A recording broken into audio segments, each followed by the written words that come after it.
What is going on, everyone? This is Michael Stewart-Isaacs, And this is Shemekka Ebony. and this is another edition of Sunday Sunday Stacks. Stacks. We are going to get kicked off today. Miss Shemekka Ebony has something special for us all, so I'm going to let her open us up today.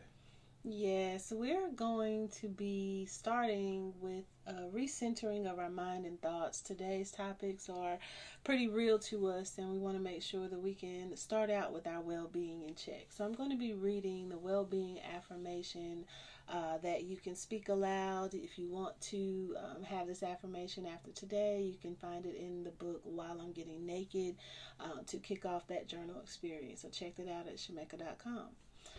Speak this aloud. Today is the first day of my next life in God and with God. Today, I make a decision to look beyond the past, letting go of the hurts, anger, the frustrations, the fears, and failures. Today, I will put my trust not in myself or any other created being, but in the Creator alone, the Father of all who believe. Today I declare I am a believer. And whenever I fall short of this declaration, I will return to it, check in with my feelings, and declare it over my thoughts and life again. Wow, wow, wow. If that didn't get you charged up, I don't know what will. And that's the goal today is that we want to do a pulse check.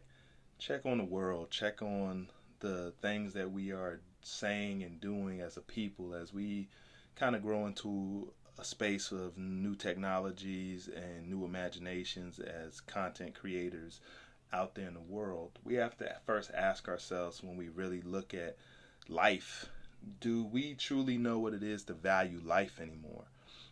Are we raising children that understand the true, pure value and importance of life? And that's something we're exploring today here with this edition of Sunday Stacks. Um, there's been so many headlines, there's been so many real moments that have just come up over the last few months, weeks, days, and sometimes the information doesn't even come to us for days on end. We want to first start to take a moment to honor the 60-year commemoration of the 16th Street Baptist Church. That's the story of the four little girls who, her along with 17 other people, were injured in a church bombing. And this is the beginning of our conversation about value in life. As we have to look back 60 years ago to not just remember something like this, but to honor these young lives that the potential essentially was removed from them. These would be 60-year-old women, almost 70, if they were still alive today. And we have to start asking ourselves as we just look to remember and honor people who have passed, what is it happening to people's potential? What is happening to the world's potential when we start to lose so much life? Any Mm. thoughts? When I think about us commemorating a 60-year time frame from when this incident occurred, it was so beautiful how you communicated. Yes, there were four little girls, and there were 17 other people. And then you think about secondary trauma, those that may not have been physically there, but was traumatized by this experience. It's like when we think about what this potential unleashed, we saw it transferred in how people became leaders, got more active. This was a call to action for people, and then 60 years later, we hope it holds the same weight of it being a call to action for change so that this doesn't happen again in these times. And so, one of the things that I thought about that I'll lift up as we think about this and how we value our lives is how hard it must have been to only be comfortable focusing on four little girls as the story, because people weren't comfortable having that same value for adults. Exactly. And even thinking about people from an injury standpoint, sometimes we can lose our lives from some tragedies, but there are sometimes people who are injured for life Yeah. behind tragedies, both physically, emotionally, Sometimes people could be spiritually corrupted in these moments because sometimes harsh things that happen to you in life will make you do the worst things in life sometimes. And sometimes harsh things can make people do the best in life. And we have to start asking ourselves, are humans truly these moral, compasses of good, or this whole concept of being a sinner or being wicked or whatnot? You have to start asking yourself when you see the lives that are lost, that the potential has been lost. But then we get into the space of other lives, even in present day, that can be lost and then devalued based on things such as money and other things. And with that, I transitioned to a present day story that's happened in Seattle, Washington, something that actually happened in January of 2023.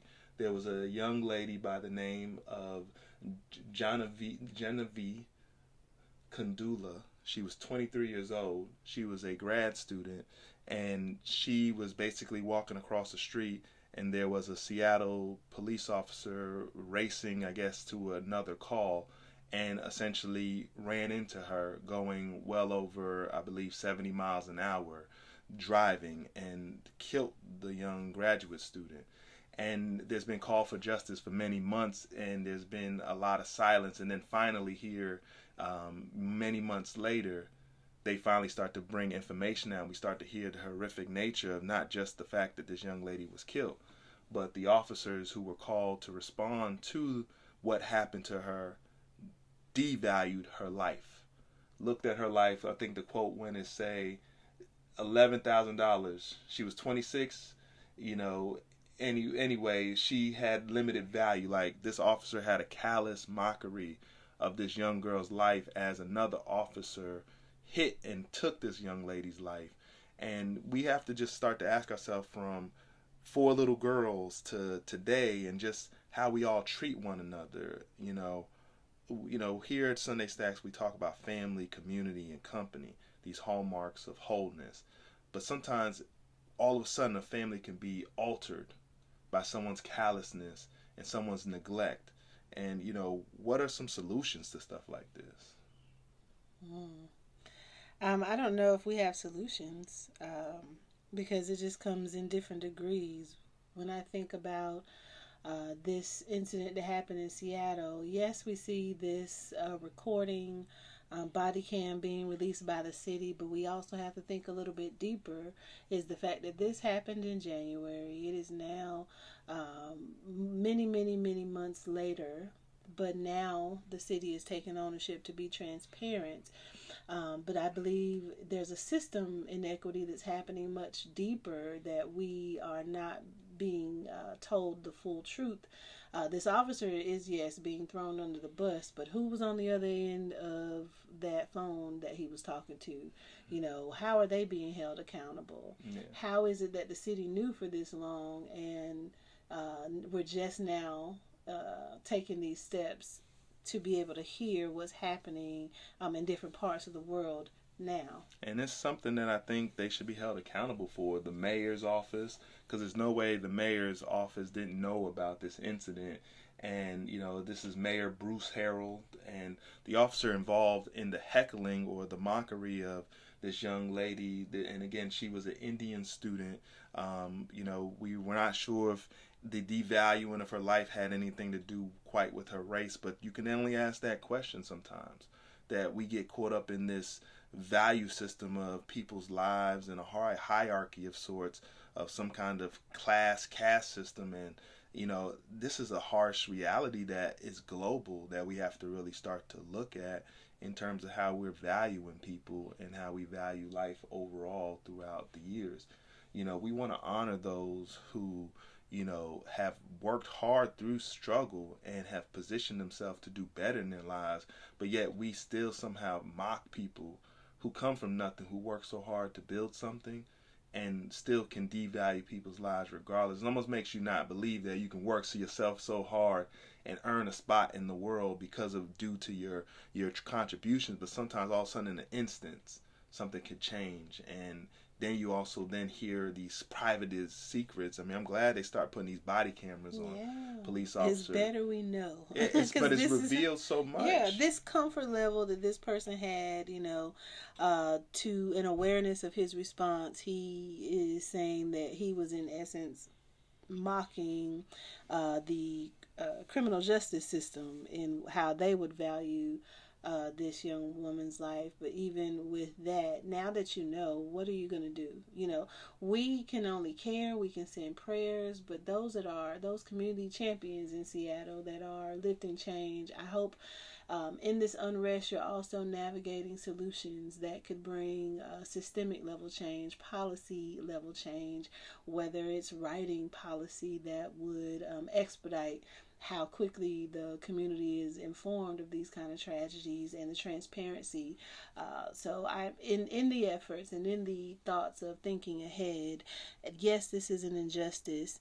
And if we don't want to see it happen, we have to do something to support Seattle champions to create that change that they want to see. Because we don't have to live their everyday life, and we can come up with solutions all day. It's not helpful to them if they're not able to co-design what they feel like will be solutions.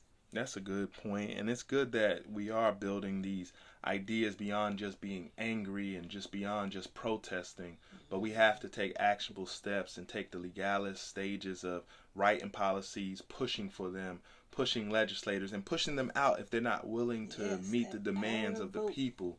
And we have to be diligent not to just vote one time and just protest a few times, but always be consistent in our citizenship. That's something that Sunday Stacks was built off of, was the mindfulness of citizenship.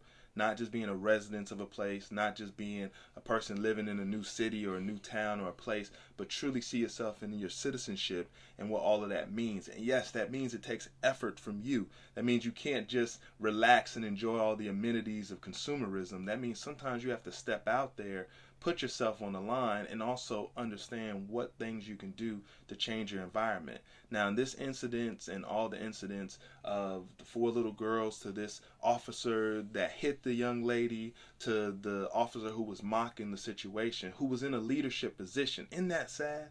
Mm-hmm. This individual who would make such a callous remark was put in leadership because we're not valuing leadership the way it should be, which is people who are truly talented at what they're gifted at in moving people and building relationships. But we just do it off of these, you owed something, you've been with an organization for so long, you should get it. And then it's, again, we say it's the old boys network that has been taking care of itself. People call it patriarchy and all these other things, but we all know that patriarchy doesn't always spill over if you're a different hue from other people. So this is group nature that some people do to disregard other people of other groups, and we have to stop this othering of people.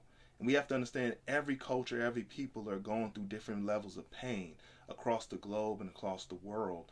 And here in the United States, every city, every town, every rural part, every domestic violence situation, every law enforcement officer that doesn't get caught for that bad behavior. We have to change what's going on out here, but by changing ourselves and our hearts and really ask ourselves, do we value life? Do we value our own lives for decisions we make to callously hurt someone else's life? Do we value our children's lives and the examples we're showing them in the things they see us do day in and day out? These are the things we have to start asking ourselves, because these are seeds being planted in our culture and in our society. And we have to ask, is this the harvest we want back, or do we want better? And I think we all know the answer to that. We all truly want better. But we have to dig down deeper. We have to really find our brilliance. And we have to start shining different here on this planet called Earth. And with that, I want to transition to the next part of our value life, conversation. There's been so much not just going on here in the United States, but around the globe.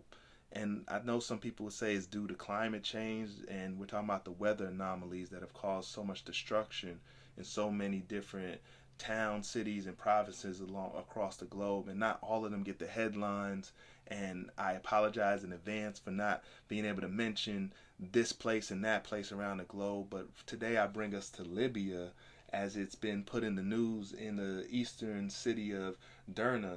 There's been presumably 11,000 people dead due to flooding due to storms that came through. And I mean, this is record level floodings, and then on top of that, their dams and their levee systems broke on them, left the whole, a city, close coastal city, almost probably below sea level, I would assume, caught up in a crazy storm that now has destroyed and devastated so many lives, and lives lost.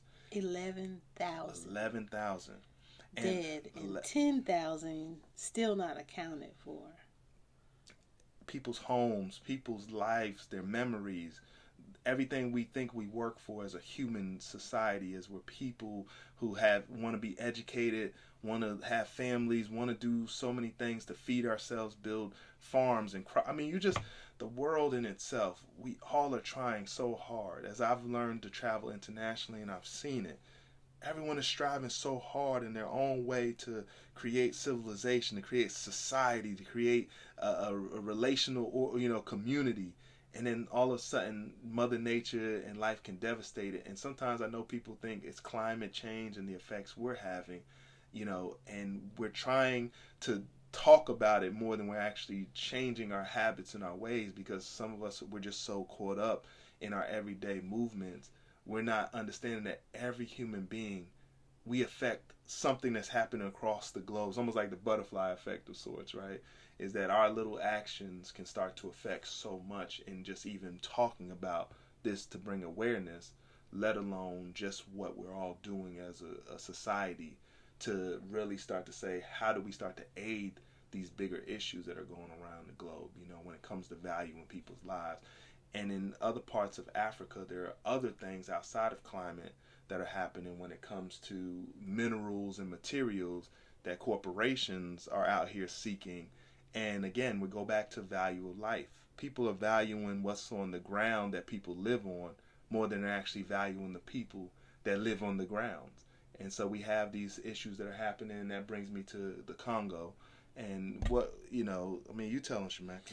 Yeah, I think it's something, for some, this may be news to your ears, and for others that are in the advocacy arena, you may have been following these injustices for a while. When we think through the lens of human rights violations, very much similar to, what you might see in the movies or what Hollywood creates.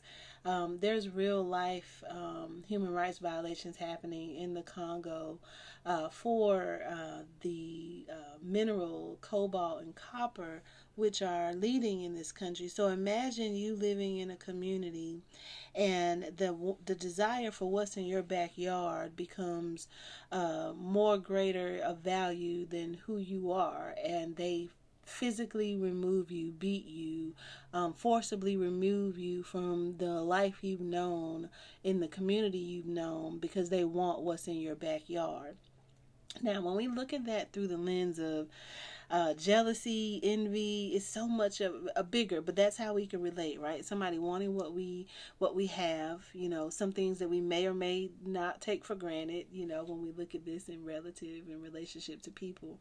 But this is a whole, like a government system, militia groups that are physically assaulting, denying access to basic human rights of individuals, because people want the comforts of having lithium battery phones, and they want the comforts of having environmentally friendly vehicles. And so I lift this as an American citizen that understands that for a long time we've been pushed and pushed and pushed to value the power of electric cars and what they do to the environment. And we've gotten this one-sided message, not understanding that behind that curtain of having even an electric vehicle or a lithium battery powered material solution, that because of our demand, global demand of these things, it is causing harm and human rights violations for people that are greedy, that want to control these minerals and things like cobalt and copper that are number one in Congo. They have it. It's in their backyard, literally. And it's being stripped from them to the point that it is through physical removal of their human bodies to get access to where these resources are. So, how environmentally friendly are we trying to drive people if it's at the cost of devaluing human life? I mean, there's so much that we've unpacked today, and I think as we look at going forward, that is the question. How do we value human life? You know, with us at I Am Brilliant, we've just been very clear that everyone's brilliance, everyone's, abilities, everyone's gifts and talents are welcomed. We don't care about your race, culture, creed, and we celebrate it all because we are grateful that God created so much variety in our world to give us so much to celebrate in the formation of creation. And I'll leave it at that, that I value life because life is of the Creator.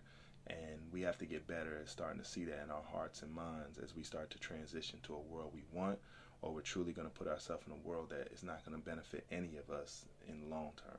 So, with that, we wrap up with this edition of Sunday Stacks. I know we left a lot for you all to think about and unpack, but we hope that you join us next week as we continue to build up this podcast series and just continue to inform you on things that touch our hearts and our minds as we continue to want to celebrate people's brilliance. So as we always say, I am brilliant. And you are too. And thank you for joining us at this edition of Sunday Stacks.